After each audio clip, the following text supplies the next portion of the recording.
what is the connection with Milwaukee? Why is there so much interest about Milwaukee? And for those of you that don't know, I just want to quickly cover. Edmund Fitzgerald was the chairman of Northwestern Mutual Life at the time that the ship was built and dedicated, which is why it is named after him. Edmund Fitzgerald's ship is owned by Northwestern Mutual Life, and they used it for ore carrying from the mines up in Minnesota, Michigan, and taking it down to the mills in Pennsylvania or Ohio, wherever it was needed. It is the port of registry for the Edmund Fitzgerald. If you've ever seen a picture of the stern, there's Milwaukee emblazoned on the stern. But most people know that information. What you may not know about Edmund Fitzgerald and Milwaukee is that he was one of the founders of the Wisconsin Marine Historical Society, which is, by the way, I am the current president of. Secondly, he was the first president of the Wisconsin Marine Historical Society from 1959 to 1961. So there's a long history with Edmund Fitzgerald the man and Edmund Fitzgerald the ship with Milwaukee. So again, thank you to Northwestern Mutual. It's we're pleased to have them as a sponsor, particularly of their connection with Edmund Fitzgerald the man and Edmund Fitzgerald the ship. And now I will turn it over to our co-chair, Beth Fernandez. Hi. Thank you, Todd. Hello, everyone. I'm Captain Beth Fernandez. I'm representing International Shipmasters Association in the partnership event here tonight. So I'm the president of the Milwaukee Lodge of International Shipmasters Association. And just to introduce ourselves, what is International Shipmasters Association, ISMA?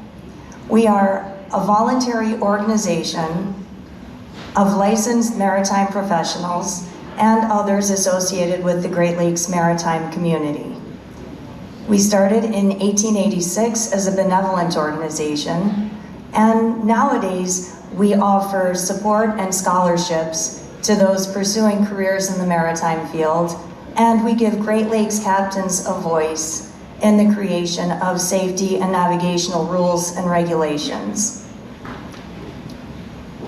So also we have an honored guest here, our Grand President, Captain Pat Hart, and our past Grand President, Captain Todd Taylor. Now, the captain of the Edmund Fitzgerald and two of her mates were members of ISMA. And 7 of the Fitzgerald's 29 crew were from Wisconsin. So to give you an idea of tonight's programming, at 6:10 prompt, we'll be ringing the bell 29 times in honor of our 29 crewmen. After that, we'll have 4 speakers sharing their recollections, the history of the American Merchant Marine, and their personal connections to the Edmund Fitzgerald. So until then, please enjoy yourselves. Take a look at our informational tables from the Wisconsin Marine Historical Society, International Shipmasters, and the American Merchant Marine Veterans. We have artwork and memorabilia about the room. So everyone enjoy yourselves, and we'll see you back at 6:10. Thank you. It is now 6:10 p.m., the time of the Edmund Fitzgerald sinking. We'll begin our bell ringing ceremony. Todd Gordon will be reading the names of each of the 29 crew members, and Captain Mike Lesher of International Shipmasters Association will be ringing the bell.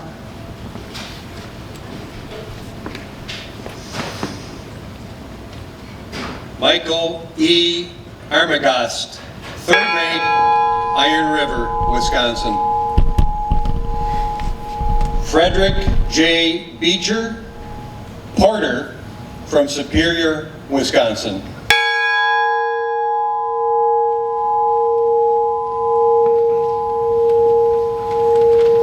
Thomas D. Bentsen, Oiler, from St. Joseph, Michigan.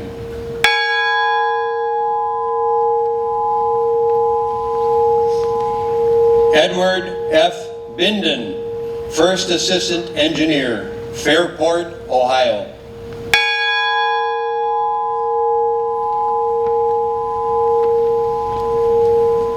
Thomas D. Borgeson, Maintenance Man, Duluth, Minnesota.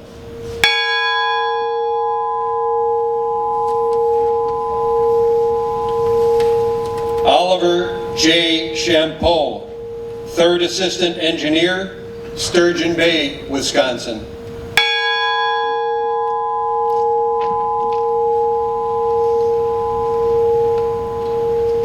Nolan S. Church, Porter, Silver Bay, Minnesota.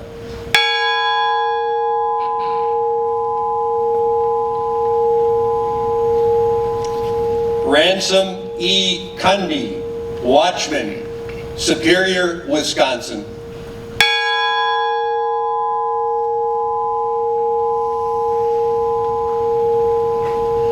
Thomas E. Edwards, Second Assistant Engineer, Oregon, Ohio.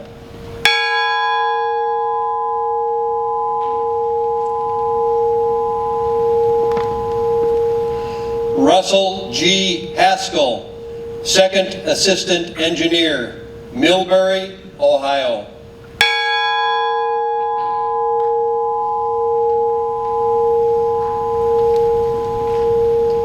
George J. Hall, Chief Engineer, Cabot, Pennsylvania.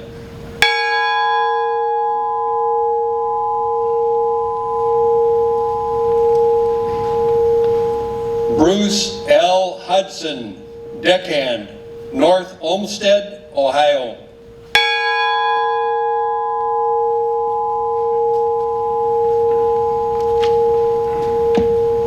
Alan G. Kalman, Second Cook, Washburn, Wisconsin.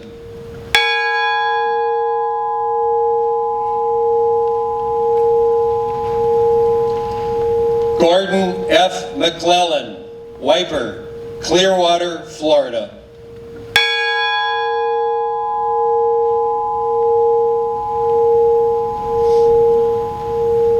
Joseph W. Mazes, Special Maintenance Man, Ashland, Wisconsin.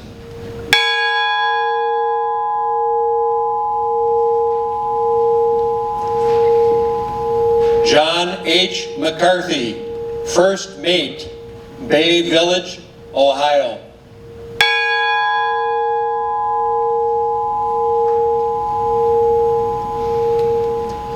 Ernest M. McSorley, Captain, Toledo, Ohio.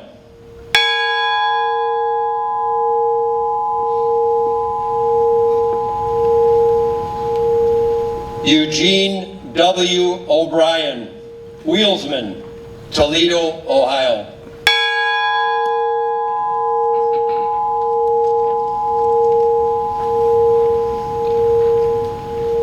Carl A. Peckel, Watchman, Ashtabula, Ohio.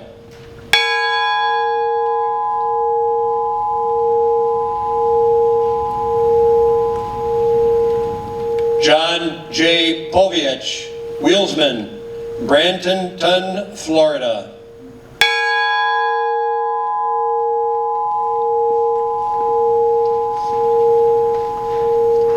James A. Pratt, Second Mate, Lakewood, Ohio.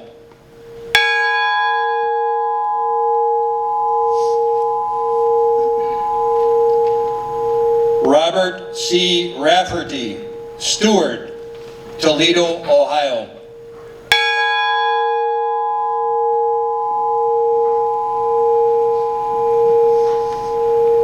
Paul M. Ripa, Deckhand, Ashtabula, Ohio.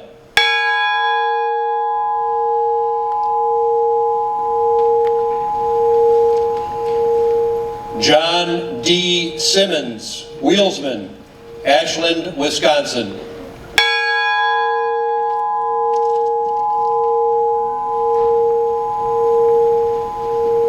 William J. Spengler, Watchman, Toledo, Ohio.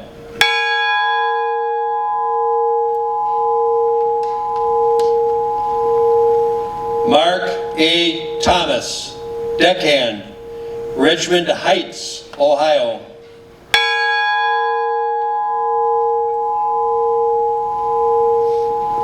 Ralph G. Walton, oiler, Fremont, Ohio.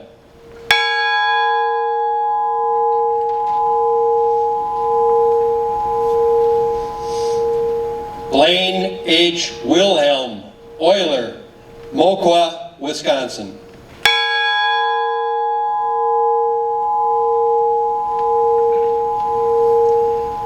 David E. Weiss, cadet, Agora, California.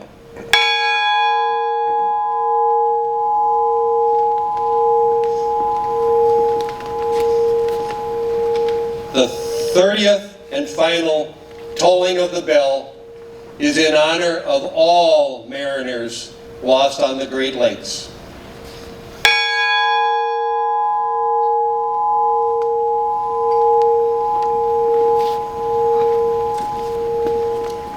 Thank you, Todd and Mike. We'll now observe a minute of silence.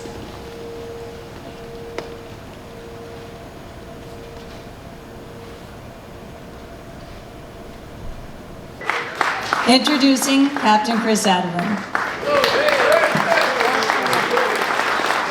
Thanks, Beth. Thank everybody for coming here tonight as we remember the Edmund Fitzgerald on the 50th anniversary. When I first got asked to speak, I wasn't really sure what to talk about, but then it dawned on me that this isn't just the 50th anniversary of the Edmund Fitzgerald loss. There's some more positive anniversaries in the U.S. Merchant Marine. And I think we need a better understanding how the Great Lakes Mariners tie into the U.S. Merchant Marine. So that's kind of my theme. 2025 is the 250th anniversary of the United States Merchant Marine.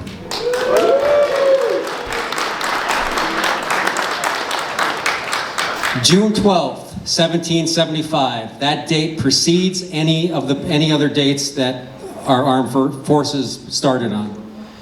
June 12, 1775, the colonial sloop Unity, captained by Jeremiah O'Brien. Any maritime buffs out here know who Jeremiah O'Brien is? They named the Liberty ship after him.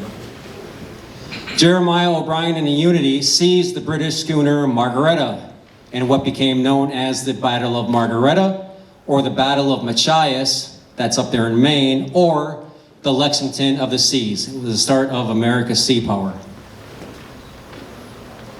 The U.S. Merchant Marine is best known for its role in World War II, and I'm going to spend just a couple minutes on World War II. This is important stuff. At the dawn of World War II, our ships were being picked off like ducks in a shooting gallery. 1941, 42, 43, we were losing 2 or 3 ships a day. The German U-boats were parked right off our East Coast, Gulf Coast, and the Caribbean Sea. Had this trend continued, we'd all be speaking a different language right now. However, the United States responded with aggressive shipbuilding programs, first with the Liberty ships, later with the faster Victory ships. They started training and recruitment programs, officer schools, entry-level schools, recruiting boys as young as 15 years old, promising them GI benefits when the war was over. And ultimately, the tide turned and the Merchant Marine did its job. Here's a statistic. The United States Merchant Marine delivered 8,500 tons of cargo per hour, per day, every day of the last day of World War II. This did not come without great sacrifice. 8,400 merchant seamen were killed in World War II. That's 1 out of every 26 that served, commonly accepted statistics. That's a higher casualty rate per capita than any armed service branch of the United States in World War II. 1,400 ships sunk, 733 of those ships over 100 gross tons. 11,200 additional mariners were wounded, dozens were captured and tortured as POWs. And here's the kicker, they did not get their GI Bill benefits. It was not until 1988, and only The successful lawsuit against our own government, imagine that our World War II mariners got their veteran status. Moving on, Korean War. Not a lot of casualties in the Korean War as far as merchant marine go, but the humanitarian efforts are monumentous. 12.5 ships evacuated thousands upon thousands of refugees in the Korean War, and that's the next anniversary. December next month is the 75th anniversary of the Hungnam evacuations following the Battle of the Chosin Reservoir. One ship alone, the SS Meredith Victory, carried 14,000 refugees in one boatload. Captain Leonard LaRue left the port of Hungnam with no pilot, no tug, in a harbor laid with mines, and delivered those 14,000 refugees safely 3 days later. There were no casualties, and there were 5 babies born along the way. 3 nights ago, I was at a veterans function in Washington, D.C., and I met a Korean man who was almost 75 years old. He was the first baby born on the Meredith Victory. Vietnam. No matter what you think, or regardless of how history remembers the Vietnam War, our merchant mariners were there. Many ships were damaged, a couple ships were a total loss, over 40 mariners were killed. Towards the end of the war, a crew of merchant mariners was held hostage. The Cold War. It was our civilian mariners who manned the surveillance ship that tracked the Soviet submarine. How many here have heard of the training ship of Great Lakes Maritime Academy, the state of Michigan? That was built as a surveillance ship to track Russian submarines during the Cold War. Desert Storm, Desert Shield, 6-week conflict, 100-hour war. Why was it a 100-hour war? Because our merchant marine was there. The military supplies, ammunition, everything was there, pre-positioned. It was brought quickly to its destination, and meanwhile, we brought ships out of mothballs that hadn't sailed since Vietnam. Had it been an extended conflict, everything would have went great. Iraqi freedom, enduring freedom, I was part of that. All the post 9/11 war on terror, all the way up through the stuff in the Red Sea last year, all the way up to the stuff that's going on today, our merchant marine has been there. So what does that all have to do with the Edmund Fitzgerald and the Great Lakes? Well, the public doesn't consciously realize that our sailors on the Great Lakes, the crew on the freighters, the crew on the tug and barges, the research vessels, the tugboats, the excursion boats, this is our freshwater merchant marine. Going back to World War II, the Sioux Locks, at one point in time, some records indicate had 12,000 troops guarding the Sioux Locks with passive defense mechanisms in place because our government knew if the Sioux Locks went down, we'd have lost World War II.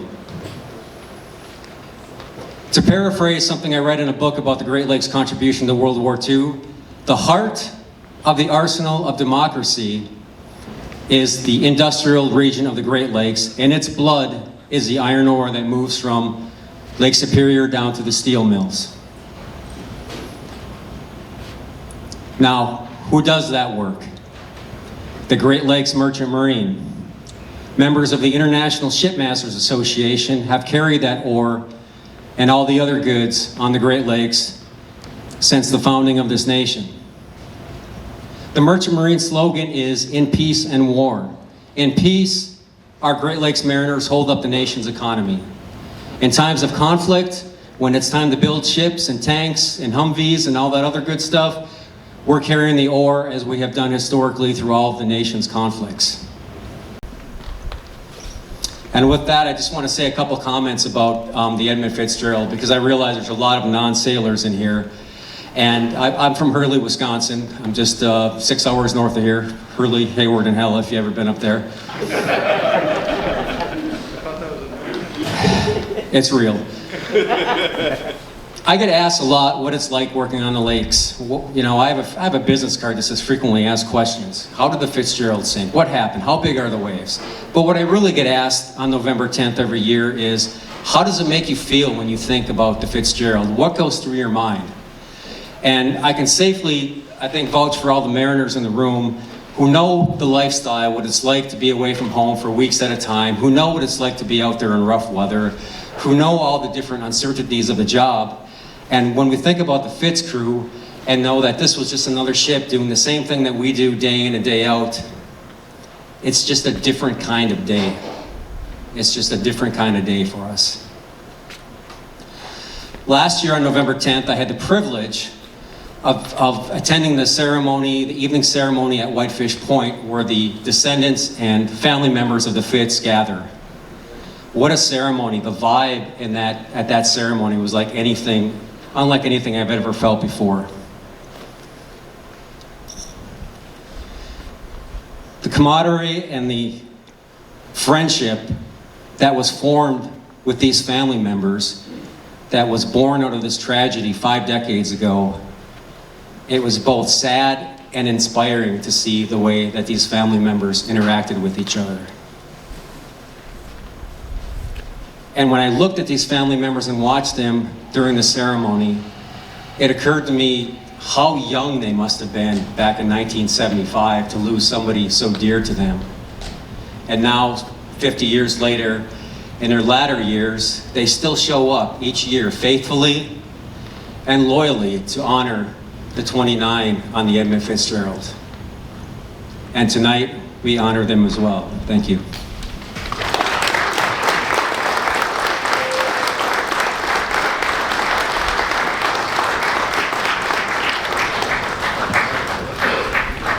Thank you, Captain Chris Edyvean.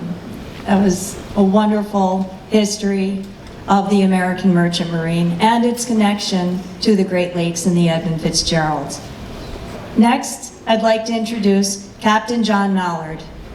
Captain John Mallard was born into an Air Force family and began traveling before he can even remember. He started his maritime career as a deckhand on offshore supply vessels in 1978 and has since sailed survey vessels, tug and petroleum barges, a mini container ship, ore freighters, and research vessels. He has sailed about half of his career on the Great Lakes and half on the oceans.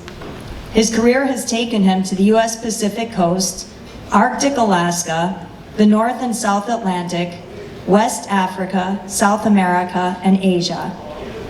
Captain Mallard was friends with many students at the Great Lakes Maritime Academy and kept in touch with them when he moved to Marquette, Michigan in 1974. By then, many of those friends were working on the Great Lakes.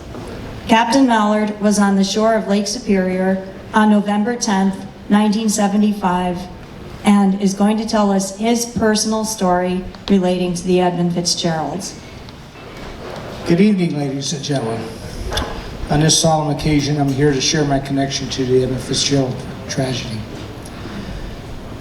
On November 10th, 1975, in Marquette, Michigan, I woke to the sound of strong wind shaking my house. I was happy and excited that day. I finally secured a date with a girl that I'd been smitten with for the last few months, and we were going to the movie. As I headed towards downtown that afternoon, I saw the Whitecaps on Lake Superior, so I drove to the Upper Harbor to take a close look. There were a lot of people there watching the huge waves rolling over the breakwall, spray flying way up in the air. My car was rocked by the gusts of winds, and I could hear the surf booming. As I recall, there was a ship hiding in the harbor there, rolling in the swells. Later, I went to pick up my date, and we got something to eat, went to the theater. The film started right at 7 p.m. Little did I realize, while I was sitting warm and comfortable with my date, that a few minutes later, 29 men would be dying as ice-cold water rushed into their cabins and workspaces, accompanied by absolute darkness as the lights went out forever. After the movie, we drove down the lakeshore to see the storm. The wind was roaring, sleet hammered the car, the waves were crashing on the shore. Quite frankly, it creeped us out, and we had an early evening.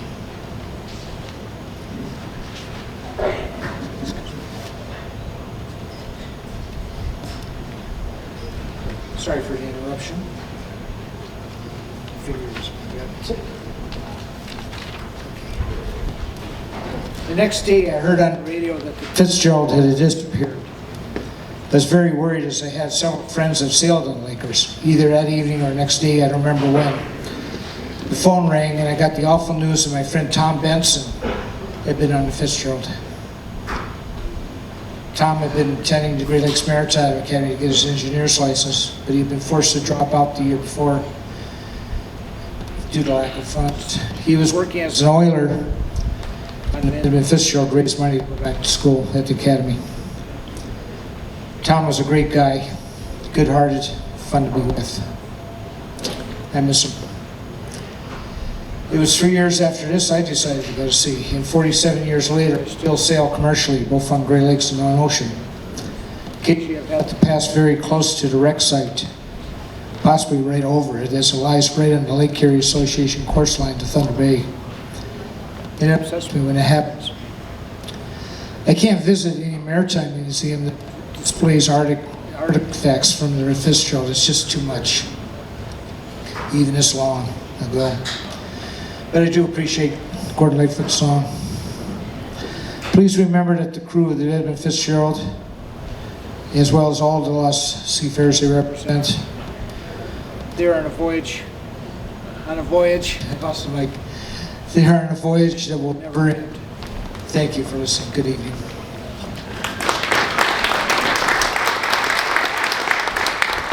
Thank you, Captain Mallard, for that touching and very personal account that puts a human face on this tragedy.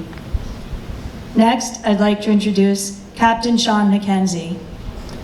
Captain Christopher Shawn McKenzie was enlisted in the United States Coast Guard from 1974 to 1978, spending the first 2 years of his service assigned to the U.S. Coast Guard cutter NAUGATUCK, then based in Sault Ste. Marie, Michigan, and his remaining service on the polar icebreaker Coast Guard cutter Polar Star, home ported in Seattle, Washington. After leaving the Coast Guard, Shawn joined the Merchant Marine, serving aboard ships both on the Great Lakes and Deep Sea, in all positions from mess cook to pilot. Captain McKenzie retired in 2022 after holding a Merchant Marine officer's license for 41 years. He finished his career after 14 years as pilot with Western Great Lakes Pilots Association. It was while serving aboard the Coast Guard cutter NAUGATUCK that Shawn was involved in the search and recovery efforts surrounding the Edmund Fitzgerald. Introducing Captain Shawn McKenzie.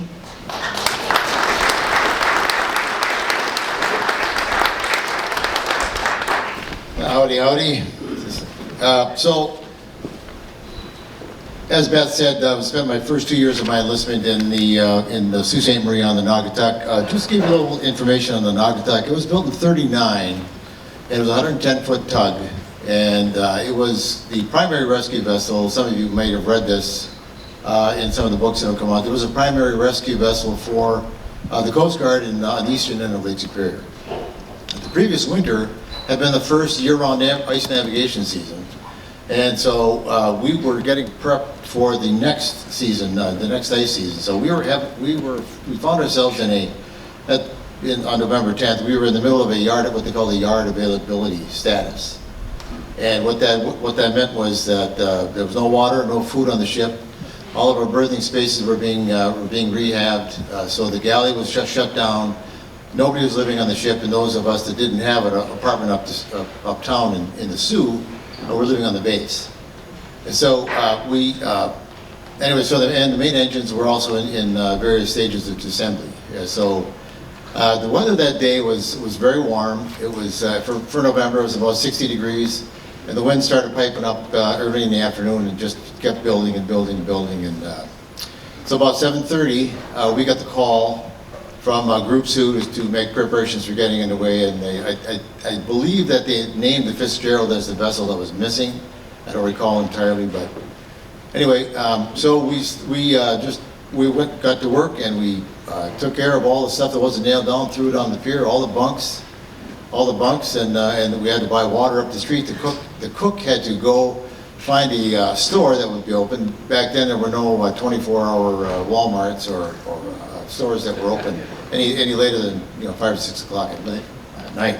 Anyway, so by about 9 o'clock, about 2100 that evening, the engineers had both main engines put back together, and we lit off the main engines, and right away we had an oil spike, or oil pressure spike in the port main engine, which meant we had to shut both engines down, let the engines cool, and then tear it down and try and find the problem.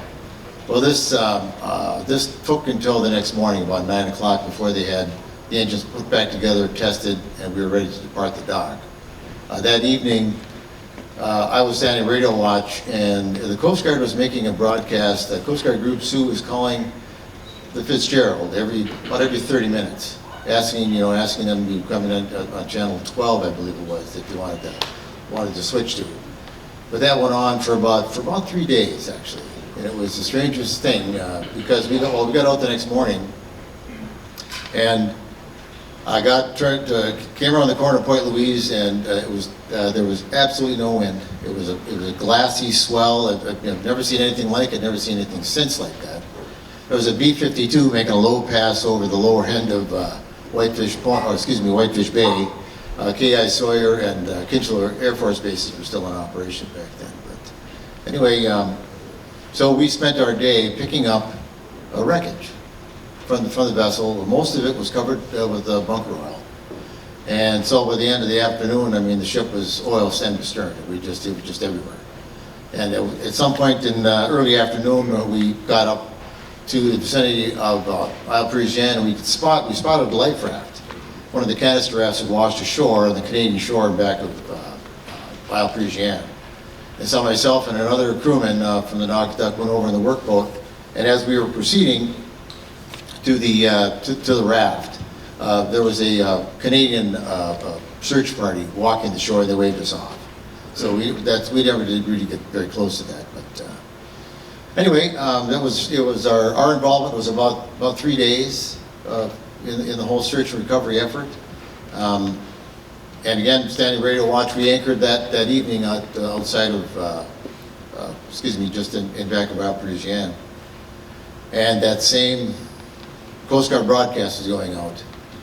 And we could, asking the Fitzgerald to come in, or if anybody has seen the Fitzgerald. And of course, we were oil stem to stern, and we had seen the lifeboat hanging off the grocery davit on the William R. Roche. One of the lifeboats was hanging off the davit, so we all knew what happened.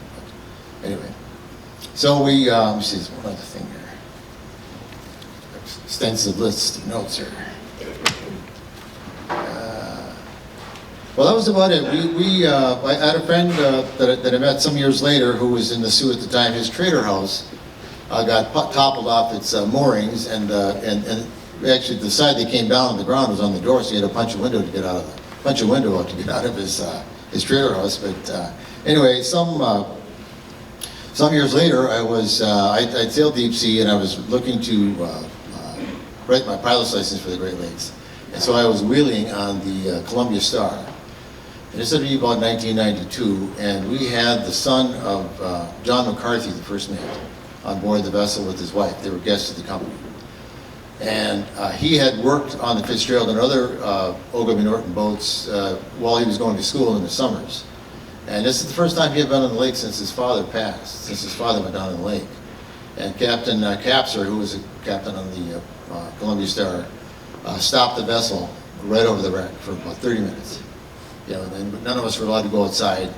Well, he had a private moment there with this, remembering his father. And I think he dropped a wreath in the water too. They had a wreath with him too. So anyway, there you go, folks. Thank you.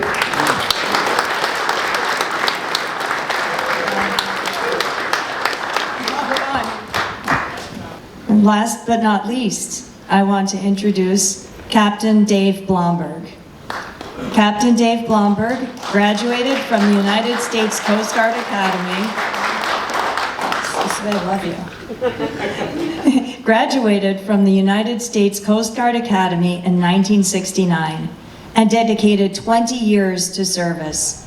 His assignments included multiple polar expeditions on an icebreaker, operating Great Lakes buoy tenders, and diverse shore roles, including commercial vessel inspection, environmental protection, 1 year at Coast Guard headquarters in Washington, D.C., and a year at a Loran station, that's pre-GPS positioning, on Yap Island.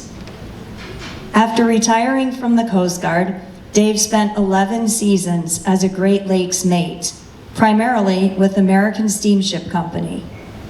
In the early 2000s, he further contributed as a mate on new builds from Marinette Marine, notably serving as chief mate for 2 Staten Island ferry deliveries. Dave was the executive officer, that's comparable to chief mate for the Navy people, on the Coast Guard cutter WOODRUSH, a buoy tender in Duluth, Minnesota on November 10th, 1975. Introducing Captain Dave Blomberg.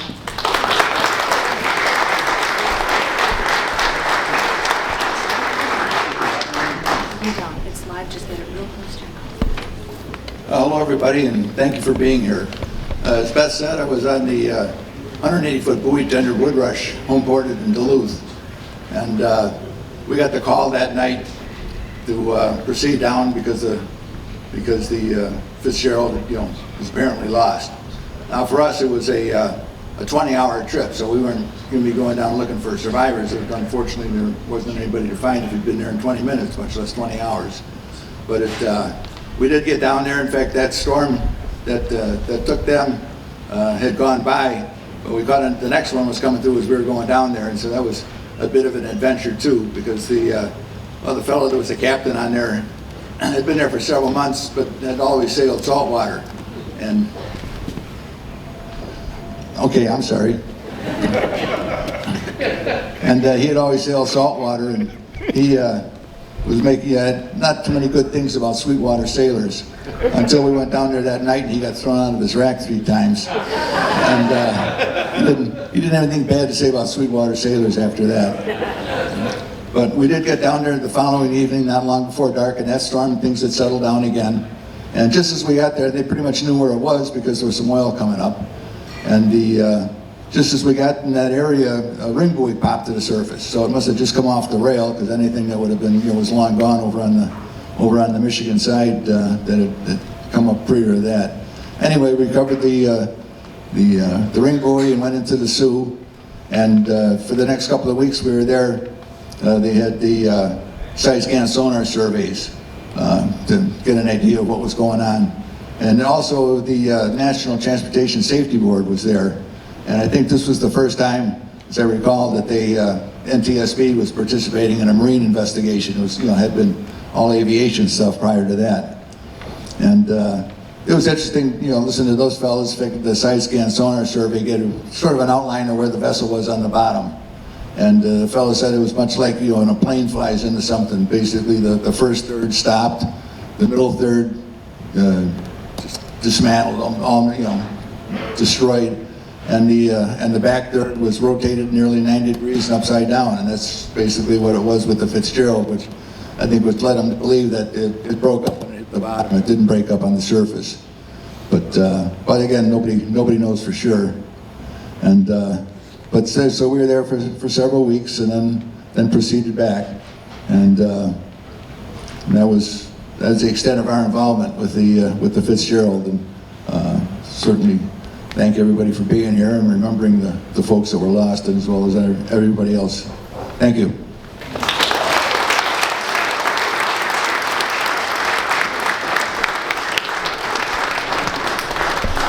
Thank you, Dave, and thank you to all of our speakers. Every one of them made a special effort to be there tonight and share their knowledge and their personal recollections about this historic event. So please, a big round of applause for all of our speakers.